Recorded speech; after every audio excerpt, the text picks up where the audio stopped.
Right, I'm hoping that this is going to go down without foul and people can actually hear American when he comes on. So, we're calling him now? We're calling American McGee now.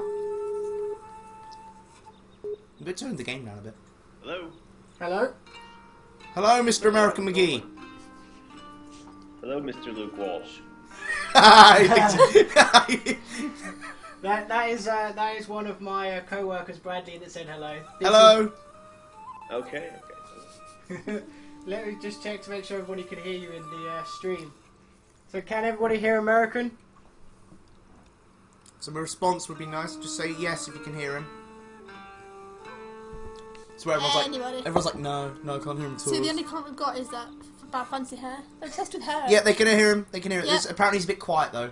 So if you can turn up Mr. American and then turn down maybe the game a bit.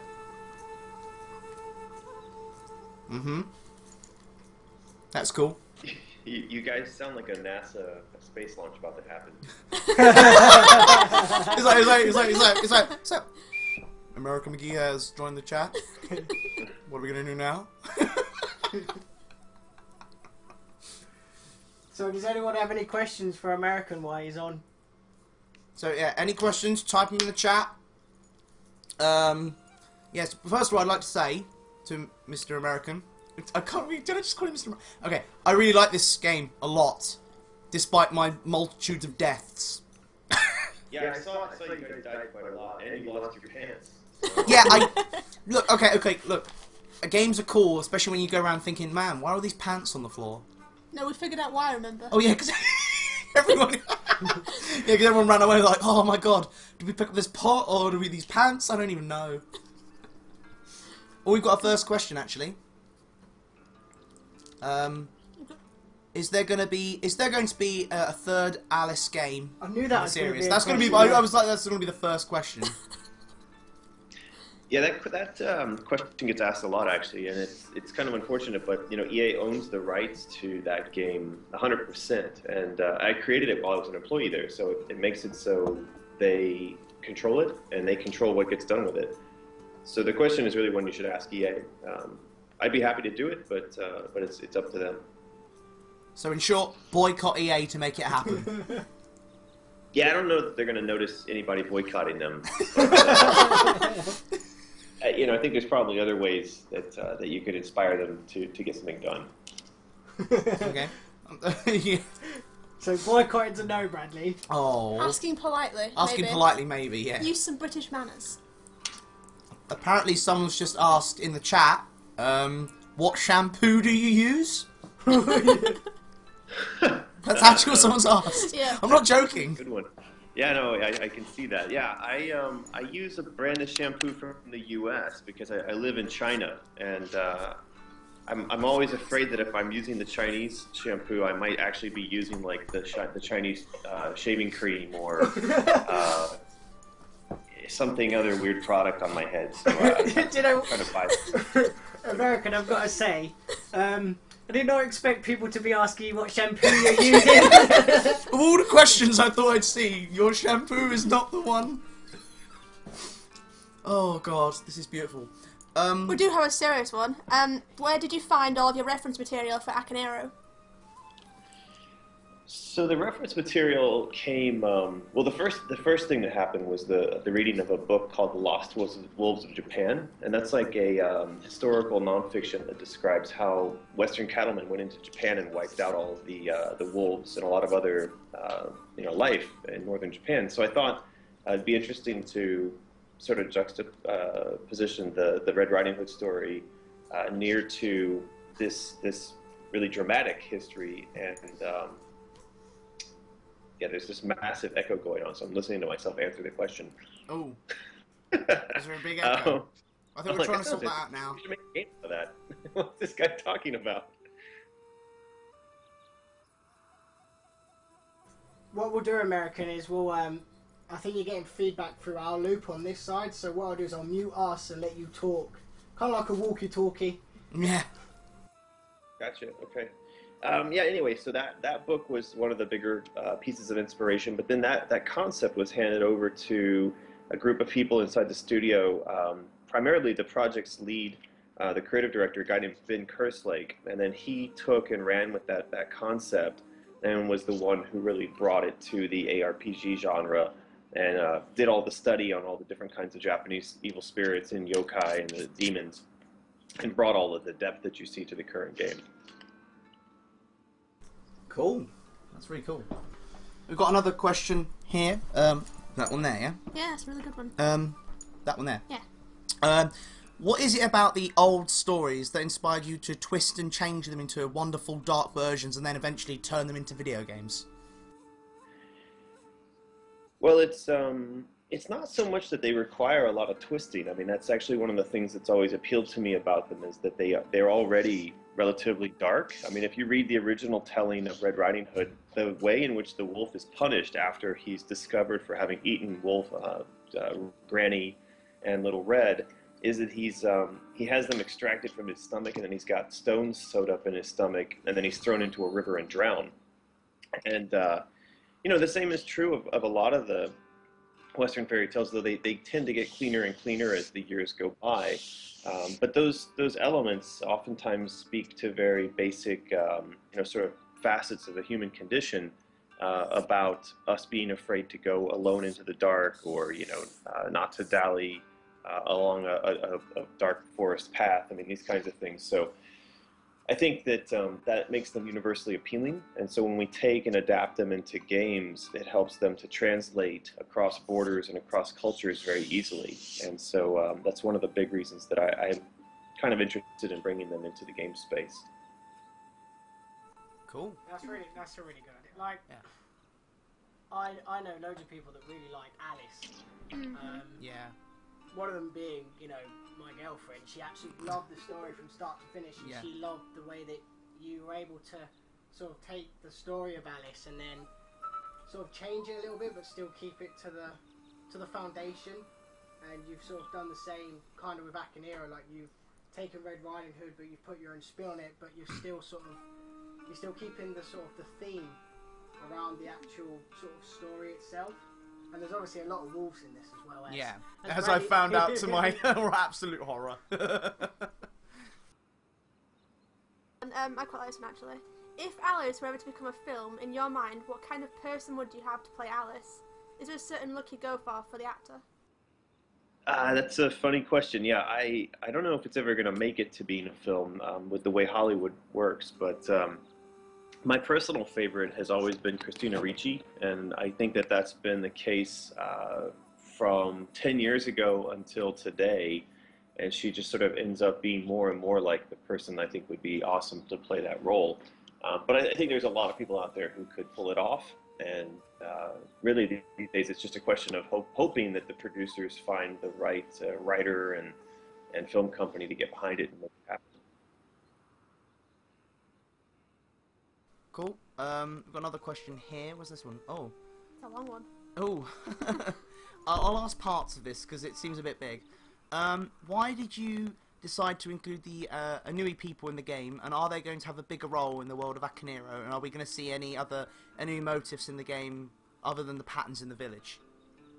Well, I think that's one of the really big pieces of the story that I mentioned before, the Lost Wolves of Japan, and I think it's one of the pieces of the original history that I think people should have a better understanding and an exposure to.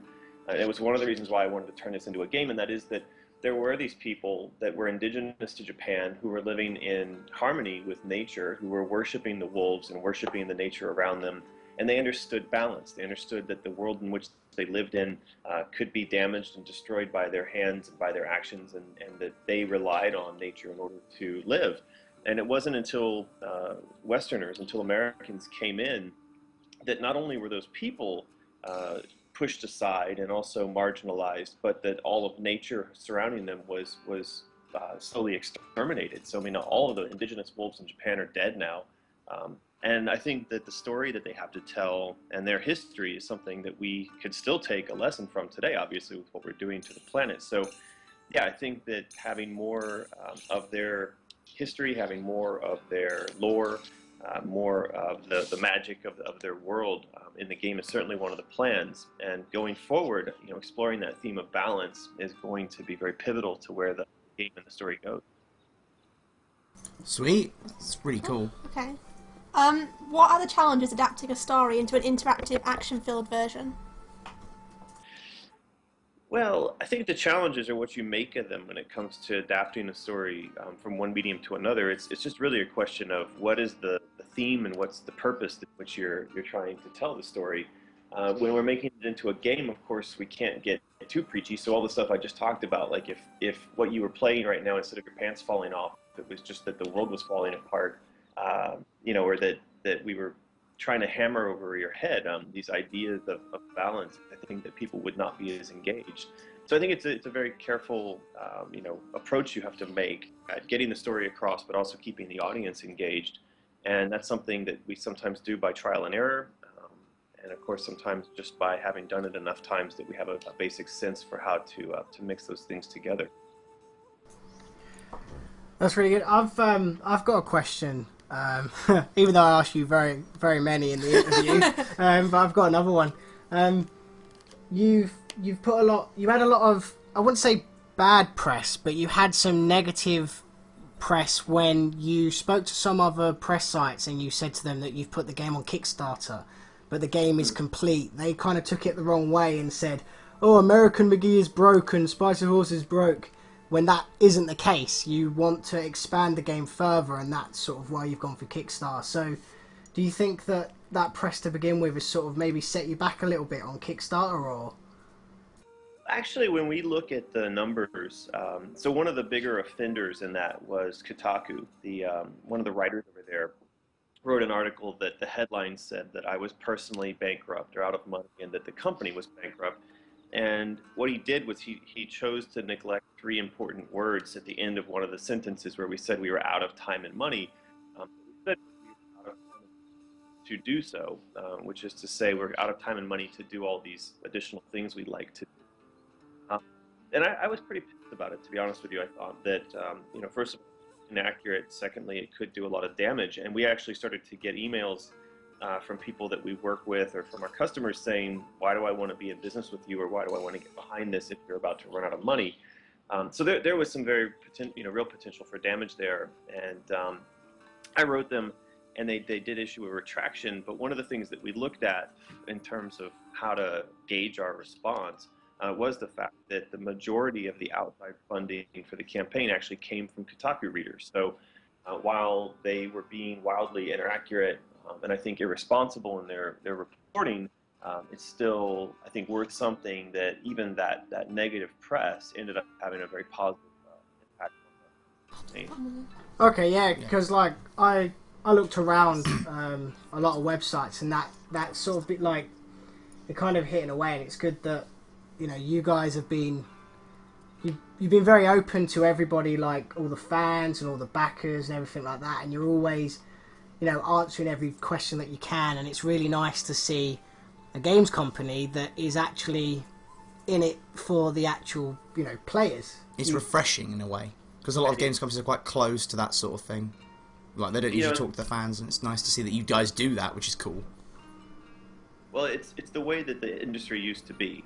When I got started, it sounds like a long time ago, but 20 years ago, the game developers and the audience maintained a much closer and constant connection, both online and also inside the way that they developed the games. And I think that over time we've lost some of the magic and of what brought value to the industry because these large corporations have got in the way between us, the developers, and the people who are consuming the products that we work on. And I think we're also now starting to see a trend where the gaming media is starting to become something that feeds more on the output from the big corporations and from sensationalism, sort of the same way that real world news does, more than on the things that matter to the gamers. And so this is something that I think is a pretty negative trend. I'm hoping a platform like Kickstarter with companies like Spicy Horse, we can start to turn that around. Cool. We've got a question here from the chat. Is there a backup plan if your Kickstarter goals aren't funded? And if it isn't fully funded, or is that the end of the mobile platform version, or we try and squeeze it in? What's going to happen there? Well, the thing that we've tried to make clear is that this is not a question of development stopping or the company running into financial trouble. It's more an issue of resource management. It's sort of, we have a very small team. So the company, including our cleaning ladies and receptionist and accountant, we have 50 people. So you've probably only got about 40 people dedicated full-time to development. And there's projects at the studio. So, and we need to start making more projects, because right now, until we really get on top of a very stable source of income, it's just a question of how many get there. And the Kickstarter lets keep the team on Akaneiro longer. But if that doesn't happen, it's not going to damage our ability to do those features that are listed in the Kickstarter. It just means they're going to happen more slowly. In fact, it could mean that it takes 5 or 6 months for the team to get back off of a new production before they could get to focus on those concepts again.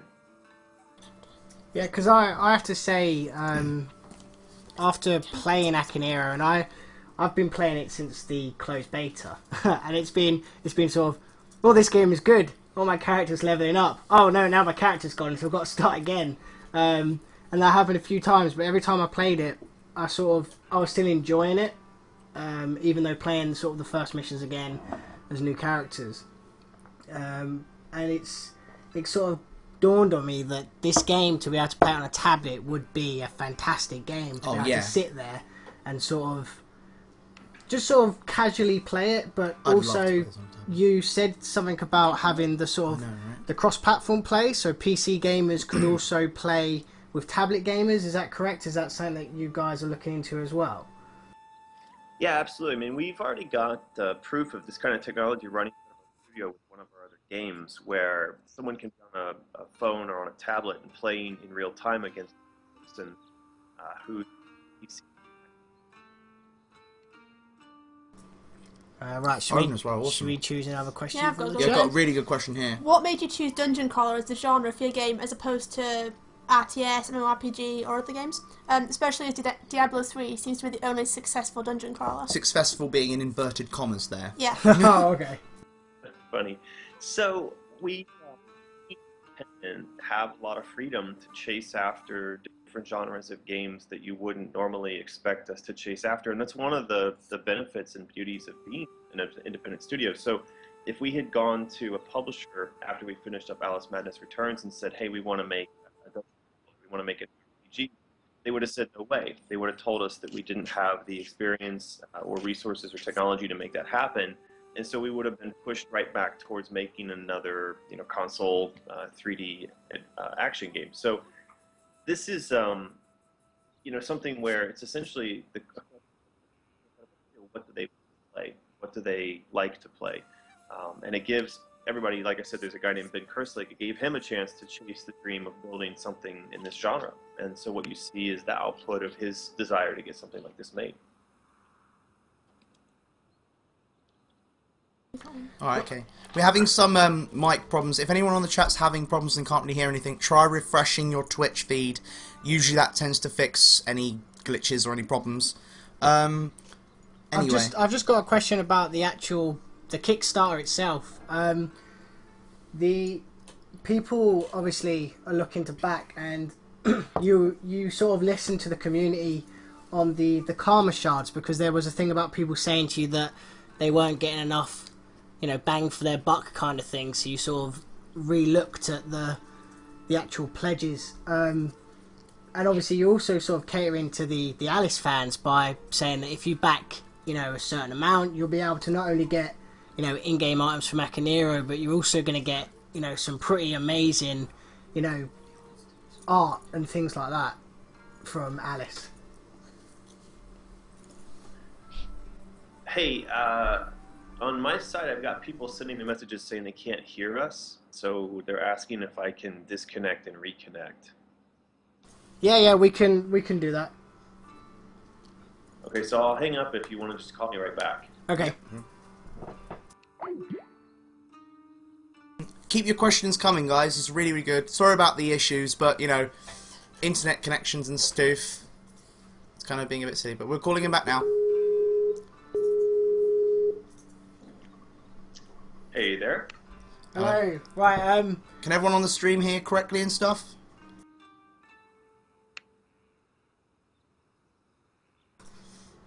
Right, we're just gonna double check. If American speaks, we're just gonna see if you can hear American. Yeah, they can apparently. Oh, okay. Yeah. Can you guys hear me okay? Oh, that's the wonders of Skype, isn't it? It's the wonders of having Skype, yeah. One question, actually. Why did you go free to play? Well, so my interest in free-to-play actually goes back to the first couple times that I came out to Asia, not only to China, but also to Japan and Korea. And I saw that there was an entire industry, gaming industry, built atop this model. And if you look at how the industry works here in China, there is no such thing as a retail gaming store. There's no idea that exists of somebody going and purchasing a box at a store, and then that content being locked on a disc, and then it never being updated or improving. Instead, China is a place where, and Asia in general, Korea, Japan, and the rest of Asia, is a place where a game gets released and then gets supported for 5 years or 10 years and runs online, and where the players are much more engaged with the developers. So it was one of the reasons why I wanted to move out to the region, was to get away from the box, retail model that we have in the US and get closer to the model here in Asia. And I did that 8 years ago so that I could start to pay attention to the market and understand how it worked.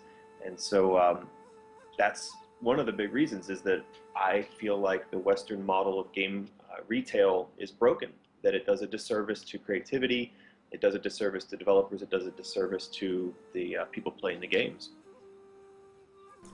No, I really have to agree with you on that one. Everything I've ever looked into has seen that the free-to-play model is just getting bigger and bigger and bigger and better, and downloadable stuff seems to be more awesome. So, I don't know, I mean, I hear people criticise free-to-play all the time.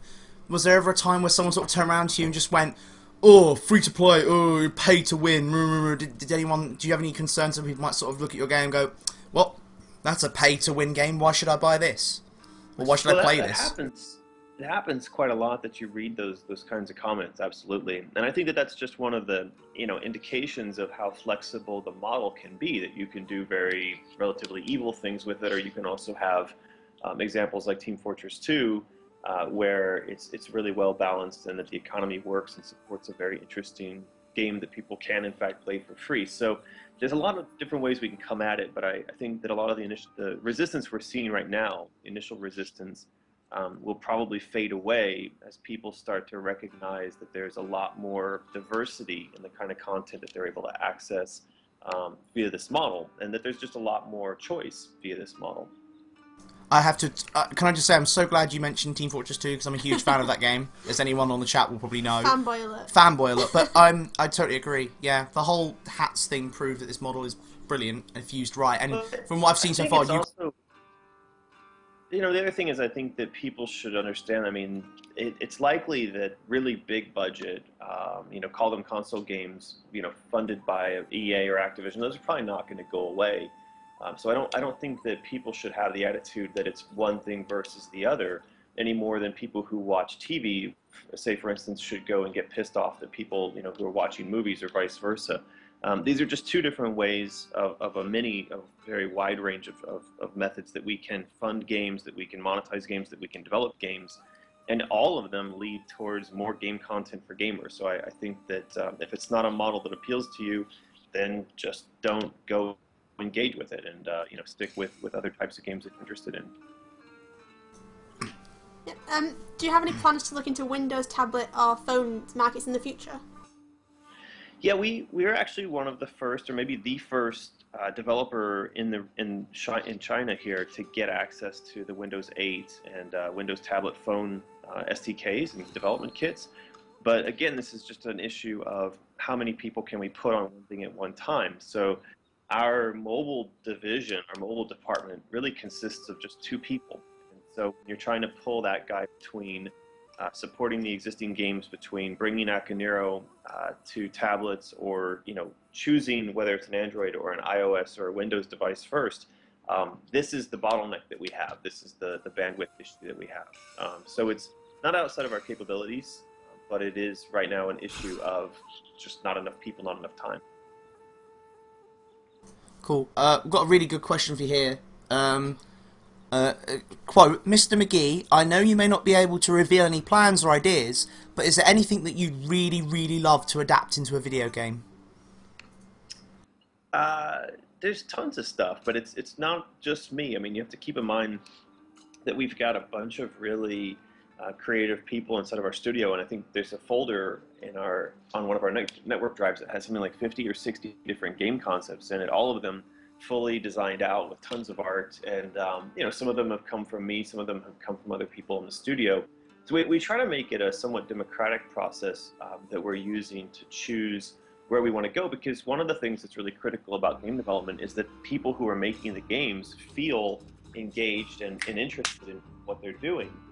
And so if it was always me saying, hey, go make the next grimdark, goth wrist slitter action game, then I think that people might feel... I just have to say, I would play that goth Dark. wrist slitter game. That sounds like the new Devil May Cry, really, doesn't it? Like, when will Akaneiro be playable on Steam? It already is, isn't it? is it on play? The Akaneiro game is going to come to Steam next week. We're going to launch at the end of this week on Spice Congregate, and then at the end of the following week, I hope, we're going to be on Steam. It's really just a question of how much time and energy it takes our guys to integrate with the platform. Okay. Can we expect to see any games of the same type as Akaneiro in the near future from you or anyone you know? So wait, can you say that? Are we going to expect to see any more games like Akaneiro from you in the future at all? Like Akaneiro in what sense? In that it's an ARPG, or that it's played online, or that it's coming to... What, can you be more specific? Yeah, I think the question seems to ask if it's going to be like ARPG sort of thing. Well, now that we've built one ARPG and we have the underlying engine technology, it certainly makes it easier for us to make another. But again, that kind of goes together with the question of what do you want to do next, and this idea that we do have quite a lot of ideas in the studio.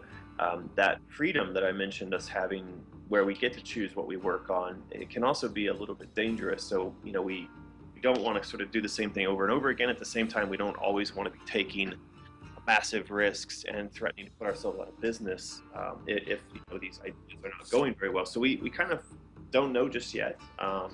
We're going to be looking at the way the market's going, people are enjoying the types of games we're making, and then make the decisions based on that. Cool. It's great that your game has made it to Steam, because obviously, as most people know, that Steam is probably quite a high used digital marketing tool for a lot of games. Oh yes. Oh yeah. But on to the sort of off the Steam bit, but you also said about that you wanted Akaneiro to be a game that never ends. Do you think, like, if people backed more for the Kickstarter, that you'd be able to sort of push that never-ending game even further? Well, I think that the never ending of it is, again, it's a function of how successful the game is on its own. And so it may find that next week we launch on Steam and the game automatically makes giant mountains of money, and that the Kickstarter becomes somewhat irrelevant.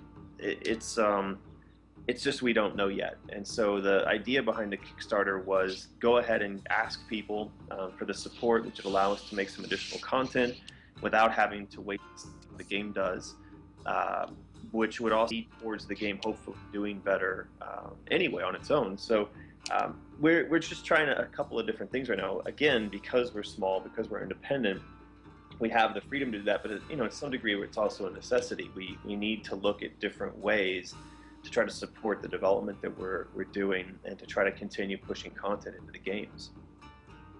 Sweet. We've got another question from the chat here. Someone has said, I know Perfect World is a huge company for free-to-play in China.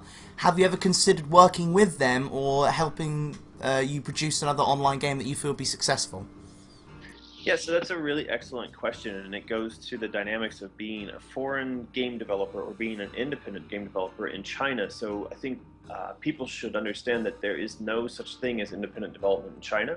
that most of the development lands in either one of two camps. One is people working for companies like Perfect World, Tencent, Shanda, The Nine, NetEase, a bunch of these massive Chinese gaming companies that no one outside of China has ever heard of, or working for an outsourcer. And those outsourcers are tending to be companies that make all of the art assets that go into the games that you play, from EA, Activision, THQ, you name it. So we fall in the middle. We're an independent game studio. We're in China. We don't fit into either one of those two categories. And the reality is that Western gaming companies tell us we're too Chinese. So the fact that we got the Alice gig was a big surprise to us, because a lot of times when we go and talk to a Western gaming company, they don't want to send business to us to build full-blown games because it threatens their entire business model. And the same thing is true when we try to go and get something done with a Chinese publisher, is that they tell us we're too Western, that they don't want to deal with us because we look too much like foreigners trying to build competition in China. So we get stuck in this weird middle ground where it makes collaborative very, very. You do really must have an interesting life in your development studio when you're trying to push these games out to like both markets as well, because I'm guessing that obviously Akaneiro, you want everybody worldwide to be able to sort of hop on and play your games. So you've kind of it's nice to see that you've sort of gone for like a Japanese-esque style game, but you've also gone for like a sort of a dungeon crawler, which is obviously a lot more the West like to play it as well. Yeah, when you look at it, it's a very bizarre combination. Studio makes something like Japanese style game coming out of China. It's a Chinese company being run by an American guy.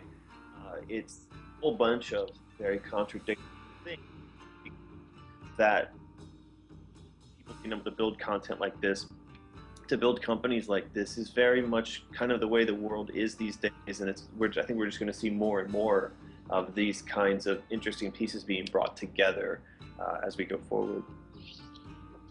Yeah, I've got another thing. Obviously, you've been kind enough to obviously come on the stream and have a chat with everybody, and we must thank you, because obviously in Shanghai at the moment it's quite early in the morning, and you've obviously also been even more kind to donate us some signed Akaneiro art, which look gorgeous, by the way. Which obviously been signed by you and your team.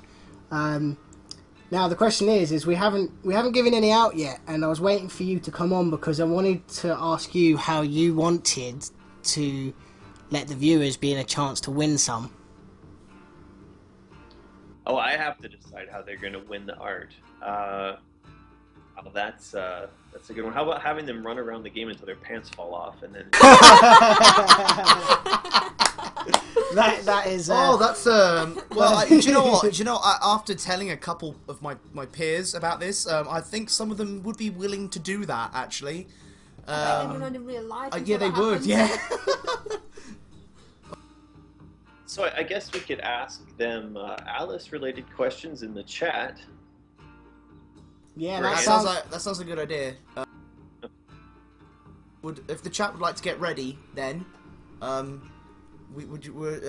would you like to do the first trivia question in a moment for everyone? What we'll do is the first person to answer correctly will be the winner. Yeah. Okay, so we're going to keep our eyes on the chat. American, if you'd like to ask us a random trivia question about Alice of your choice, and then the first person to answer it correctly in the chat will be the first winner of this very awesome poster. Yeah. Like, I'm totally jealous that I don't get to get let me also say that my girlfriend's not allowed to play this now. Yeah. Because she's just freaked out in the corner a little bit. So anyway, is everyone, the chat, get ready. American, whenever you're ready, any question you want. All right, I think we're going to start off with an easy one related to the most recent game, Alice Madness Returns, and simply ask, what was the name of the evil bad guy in that game? What's the name of the guy that she finally discovers is behind all of the bad stuff that's going on? Here you go, Zagana got it. Anna, well done, man. That was. Though someone did say Dollmaker, which is kind of right, but that's sort of the Wonderland version of Bumby's persona. So fun because it's more correct to what the actual game is going for. So I think that's Zagana is our winner there. Yeah, I think that's right. Yeah. Yeah, So, definitely. So Zagana, you've just won a poster. Yeah. Well, we've got a couple of others. So if American is willing to shout out a couple more questions, we'll give a couple more away. Starful Club, whatever that person's name is, because I probably could have asked the question a little better. Anyway, so do you want to just quickly jot down some of the people's names who's won? So Zagana, let me just make a note of who's winning. who's won. So Zagana, you've definitely got one. That's excellent. Yes. People are freaked out in the chat. They've literally lost their minds. They're getting ready. Anyway, right. Do you want to do the second question now? Yeah. So. Yeah. Do you know what? I probably won't do so well giving out these questions because I'll just be like, Yeah. what is the dude's name who just did the thing? It'll just be like, who was late for a very important date. And have nothing to do with it. No one will be like, oh no. So I think, American, do you want to ask another question? Sure. How about this one should be a little more easy. So in the first Alice game, when the game first starts up, who do we see starting a fire in the house?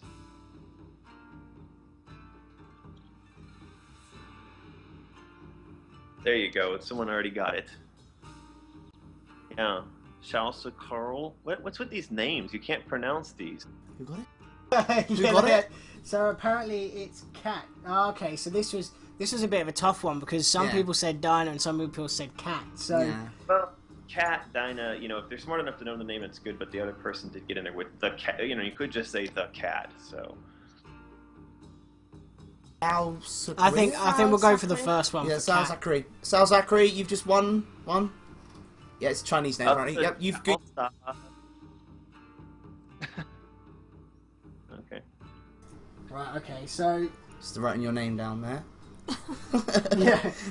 All this technology, and I'm using a pen and paper. It's the quickest way. Yeah. So if we do one last one for now, so we'll do one more question.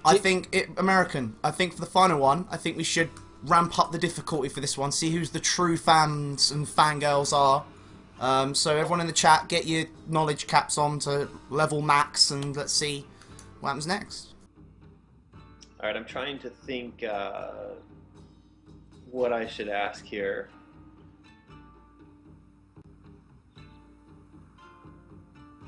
You can hear those cogs turning. Yeah, I can hear. Yeah, I can hear the cogs turning in the chat as well. Difficult one. Actually, here's an idea. I'll ask a question from my worst game. So, what was the name of the lead character in the game Bad Day LA?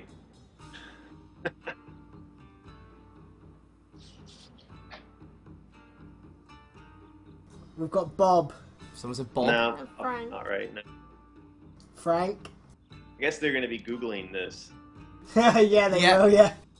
This person got Williams. Okay, there you go. They got Anthony Williams. This is how quickly they were able to Google the answer.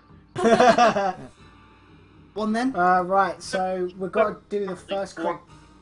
Anthony Williams. I don't know that another Williams qualifies. Yeah, I think Anthony. We're gonna have to select Anthony Williams as the answer. So Karma Kappa. Karma Kappa. Do you know what? Karma Kappa is also one of the guys that when I've been playing the game in the browser and you get the chat, he's also from the game as well, and he plays it a lot. So I think he'd probably be quite happy about this.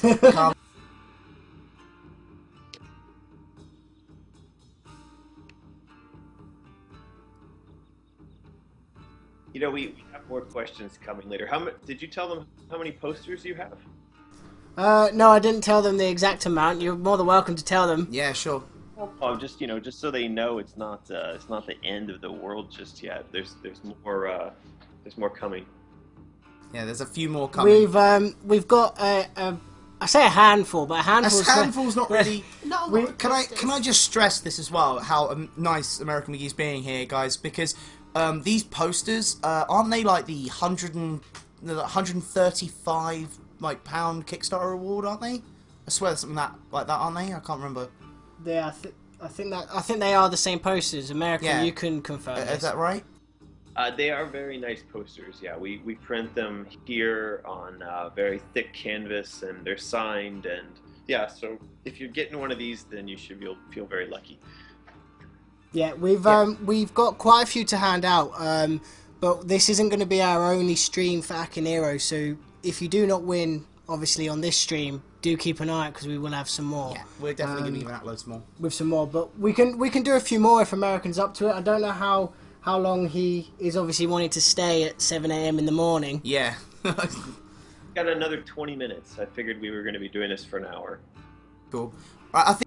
Should we do another couple of questions first? Yeah. And There then were move on? questions somewhere. There were questions I somewhere. saw them. I'm not so, noticing them. guys, if you want to start some questions again, Aha. very much you achieved. Oh, we got a good one.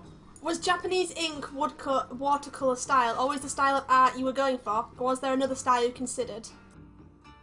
Am I going to win a poster if I get this right? I don't know, man. How can we say no to you? Let's be fair. It also depends if you want to send the posters to us for then me to send the poster back to you. Dude, we could sign it. Yeah, we we could sign it. Yeah, how about you send us a blank one and we'll sign it from all of the guys at VGU? Yeah. That's good. All right, so are you actually asking another question, or I don't know if that was... Yeah, we'll say the question again. This is from the chat. Was Japanese ink and woodcut watercolour style always the style of art you were going for, or was there another style you considered? So yeah, I mean, the art style is actually inspired by the work that we did on Alice Madness Returns. If you have played that game, you'll see that there's a section that's set inside of an Asian kind of landscape in Alice's mind. And so in the process of developing that art style and the technology to make that look the way it did, we gained a lot of knowledge and came up with a lot of ideas that we thought would be cool to apply to something in the future. And it just happened that when we greenlit this idea internally for Akaneiro, that technology and know-how was sitting there ready and waiting. That's nice, because I think the first thing that Bradley and Sarah said, because they hadn't played the game. We came into this blind. They came into it quite blind, and I told them pictures. about it, and I said, you know, it's an ARPG, it's a dungeon crawler, it's based around, you know, Japanese art, and they didn't really know what to take from it. And the moment they sat down and played it, they just like, this is beautiful. This is very beautiful. Very beautiful, and it's really nice to see something that's not, you know, it's quite unique. I haven't seen any art style like this since Okami, and I loved Okami's art style, and it's really great to see it back like this because it's beautiful. And I have a question as well. I've got quite a few of these. They've been stacked up in my brain ever since the interview. Actually, your Kickstarter, you've been adding stuff to the Kickstarter. So not only have you not sort of just gone, well, this is what we're going to do, and this is sort of like the backs, and that's it. It's going to be completely static. You've been adding extra things, but the one thing that I found, and it could just be me, is that say for example the most recent one was a poster of Alice holding the Vorpal blade, and you posted it up on Kickstarter, but there was no mention to how you would get access to it. You kind of said you'd have to pledge, but I couldn't for the life of me personally figure out how much I had to pledge or what tier I had to pledge to actually get that additional poster. So one of the challenges that we've had to deal with in putting the Kickstarter together is the way in which they allow you to either change the old tiers or to add new tiers. And we've had to kind of mix between adding new tiers and adding certain things as add-ons. And so the poster that you're talking about is in there as an add-on. You just need to scroll further down the page and you'll find that it's listed there, and that you just indicate that you want that. And I think a lot of times that comes with the end of campaign survey, that you've committed a certain amount of money that I think a lot of times you kind of have to add up in your own mind, and then you'll get a survey from us when the campaign ends, and that'll ask you to specify and be specific about which add-ons you want specifically. Okay, that's great. I've got to admit that I looked through the tiers and I keep reading through them, and there's some of them that it's like, create your own pet, and I'm like, that would be amazing. I'd back that. And then it's like, 3 backers available, and they're all gone. Yeah, a lot of them have gone. And then there's one that I have to say that if I had a spare, $10,000 hanging around, there is definitely a chance that you would be the only person on Kickstarter that would get my $10,000 to be able to have a studio tour and a nice dinner with you in China. Add me to that list. But the scary thing is someone's already backed it. You actually had a backer, haven't you, to come and have a Japanese themed dinner, and someone else was backed to actually come around the studio. Yeah, there are 2. There's one that's going to happen in San Francisco, and there's one that's going to happen in Shanghai. Two different people. And so I'm very much looking forward to that. The one guy who's coming to San Francisco appears to be coming from somewhere in the Middle East and then to San Francisco. And the guy who's coming to China is going from the U.S. And then coming over to China. So very much looking forward to meeting both of them. It must be great to know that not just these 2 people that have obviously backed a lot of money and obviously are showing a lot of support for your project, but anybody that backs your project on Kickstarter, you know that you've got so much support from all your fans. And I just want to ask, how does it actually make you feel personally, all this sort of support and these comments? Well, I think it feels great. I mean, it's hard not to look at a lot of the feedback and feel like we're getting a really direct connection with the audience and that there's a lot of really genuine support coming from them. Like I said before, this is something that I knew of the industry 20 years ago, and that I think went away because we, as an industry, grew so big so fast and had so much control put in between us and our audience that we sort of lost sight of this. And I think gamers kind of lost sight of it as well. So I hope that this is establishing a new model for not only us and the way that we run our studio, but I think that, also giving an example for other developers and other people who are getting involved with the community to come in and do the same kind of thing. Yeah, Kickstarter is great for that. Kickstarter is great. Yeah, like I've seen so many, and it's a really unique but very new platform, especially for gaming. And myself personally, I'm fully ready to sort of back Akaneiro as well. And I personally haven't actually backed yet, and I know you're probably going to hate me a little bit, American, but I haven't actually had a chance to back it yet. Poor, we don't have money.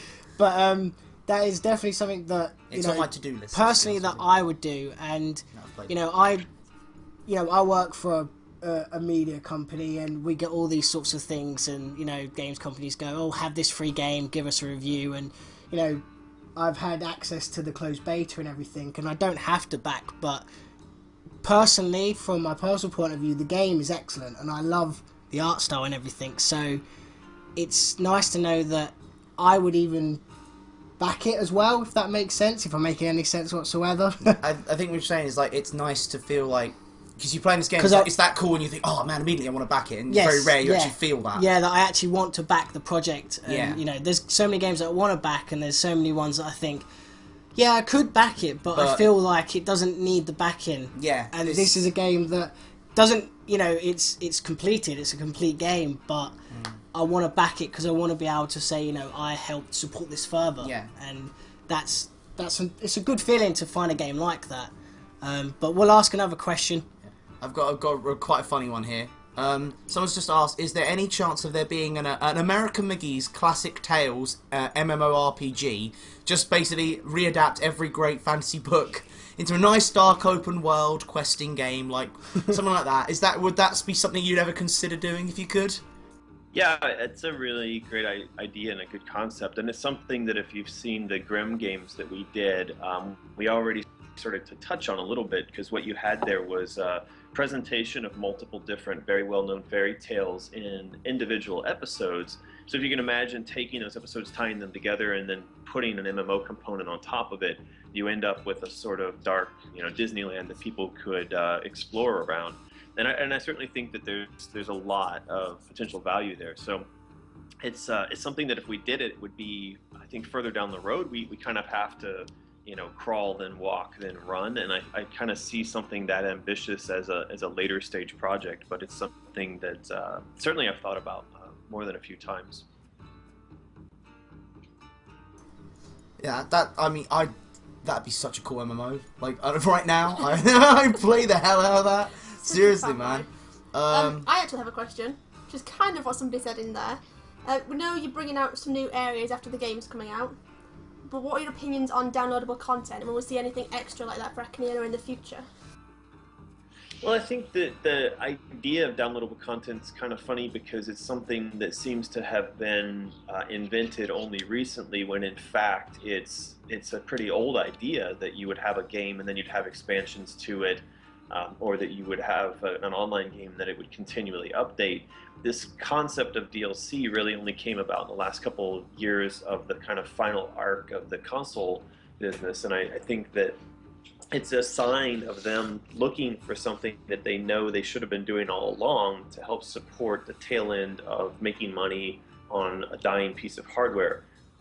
So for us, I mean, it's a natural thing to think that we're going to constantly update the games. And if you look at the 2 games we put out last year, that's Crazy Fairies and Big Head Bash, both of them get updates sometimes on a weekly basis, probably on a frequency that's too high. But you know, we constantly put new features and new levels and new characters and new weapons into those games, and we're constantly trying to improve the value of them. So it's the same kind of concept that goes into what we're going to do at Akaneiro. Yeah, I've got to agree. Like the whole sort of downloadable content, and the fact is that, you know, you're like, as you said, with sort of the constant, you know, playthrough that you, with these sorts of games, you can just keep updating them and keep updating them, and it also means that people don't get bored and people want to come back. So if someone goes, okay, I've had enough of this game for a little while, and then you sort of go, well, this is an update, you can come in and try these things. It's like it's the TF2 mentality. Yes, the TF2 is one of those games that like constantly updates with just new stuff that makes people want to come back and play it, which is really cool. I've got to say, you've got some features planned, but what feature do you want to see sort of implemented first? If you had to implement one of the features, what one would it be? I think that what we're hearing the loudest noises around is around co-op and multiplayer. So we certainly are looking at getting that in there faster, trying to get that in there faster than all the other features. But like I've said a couple times, I mean, it's really a question of balancing the amount of work that we need to do to maintain the product against making new product, against putting new features into the products that we already have. And that's the challenge of being a small developer, and that's the challenge that we're hoping to at least not completely solve, but temporarily pause by running this Kickstarter campaign. Okay. Should we have a few more questions? Because you've got a few more minutes. Got a couple here. Here's a good one. Will you ever revitalise your Oz game like you're doing with Akaneiro, since it was originally Red? Yeah, so the problem with Oz is that someone owns that license, that Atari owns the license to that, and they also invested about $1 million US into the initial development of that. So in order for us to go back and try to make that game again, we'd have to get the license from them, and we would also have to pay them that money that they put into the original development. So I don't see it happening anytime soon. There's another thing actually someone said in the chat which has made me sort of come up with my own mixture of questions here. But someone's just said, I've got a good DLC idea. How about an Alice outfit for something in Akaneiro? That's actually something I was gonna leads me to a question. Are you gonna take any aspects from your old games, like whether some like characters or some looks or some items, and then slip them into Akaneiro for fan service or special weapons or maybe some DLC missions? Yeah, Is so anything like that planned? Grab the Vorpal blade and go kill some demons. Yeah, exactly. Easter eggs, basically. Yeah. Yeah. I mean, we would love to do that, but again, it goes back to the fact that EA owns the Alice franchise, and though we did manage to put Alice into our Big Head Bash game, that was by virtue of a special license that we had with them when we came off of the work on Alice Madness Returns. We ended up holding on to some of the rights for licensing to the IP, but it doesn't allow us to do things like, say, make another game. It simply put us in a position to actually have a conversation with EA. I mean, that's the crazy thing about it. It doesn't give us the automatic ability to do something. It just gives us the ability to call them up and ask if we can do something. So we managed to get away with that because we did a trade. We said to EA they could put the Alice IP into The Sims Online if we could put the Alice IP into one of our games, and it happened to be Big Head Bash. Okay, it would be nice to be able to see some, but like you said, it does all depend on. Obviously, copyright is a very intricate thing. So, we've got what 5 minutes. So, did you wanna give away another poster? Does that sound like something? End on a high note. Sure, no problem. Right, we need to think of a question. So I know. I'll ask someone that I know is a big Alice fan. Yes, I think we need to because have our Alice specialist join us now. Because my girlfriend is a massive fan, I think she can choose the next question. So, if you bear with me 2 moments. Was it think about?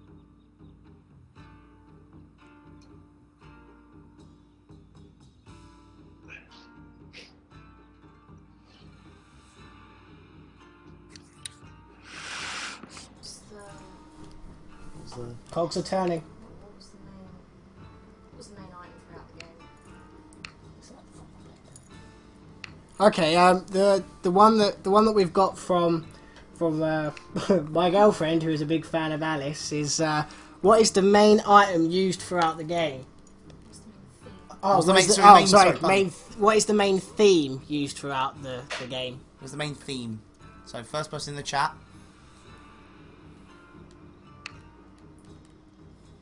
This is everyone's like, what? What's the main theme item throughout the Yeah. So what is the main theme item? Okay, yeah. What is the main theme item used throughout the game? This is a bit of a Probably confusing the one. worst word of This is the worst word of question ever. Oh my god, it's Oh my god, millions of comments.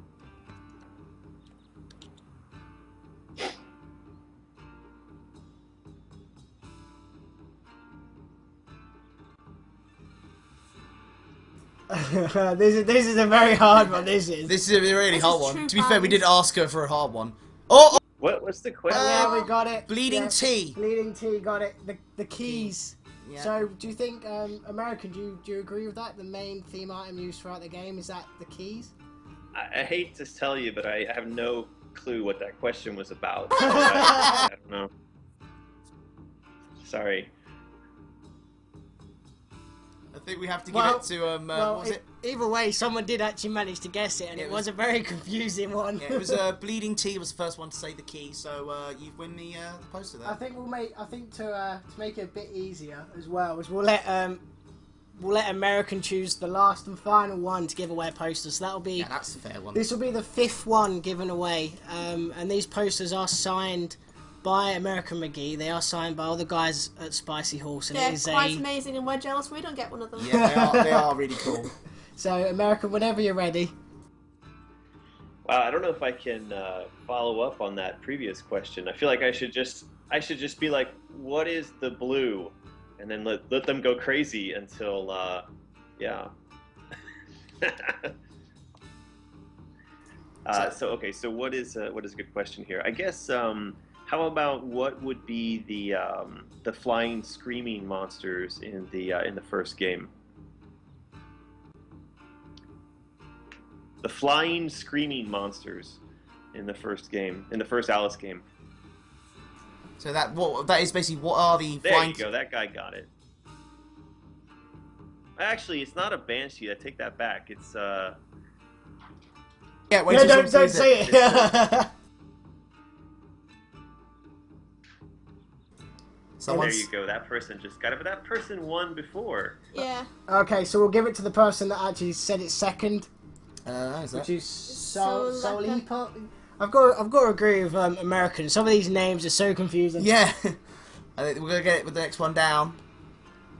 Yeah. So who won that one? Solipa, I think it is. Yeah. Soul Leopard. Yeah, well done. You've won a poster as well. Basically, guys, for the people that did win, if you basically want to email us, if you not email, say that again. If you want to message you Twitch channel, and then we can sort out getting your details, and then when we do get the posters, we'll be able to obviously forward it along to you. So please do that sooner rather than later, please. The final thing I'd like to say is thank you, American. Yeah, thank you. Thank you You've so actually much. been such a pleasure to obviously come on and speak to us, to the point where we haven't actually played any Akaneiro. Yeah, we were totally planning Space of Akaneiro, but this has been so cool just talking to you, man. Thank you so much for doing this. I think the It was chatter... really fun talking with you guys as well, and thank you to everybody who joined in the chat and all the interesting questions. It was very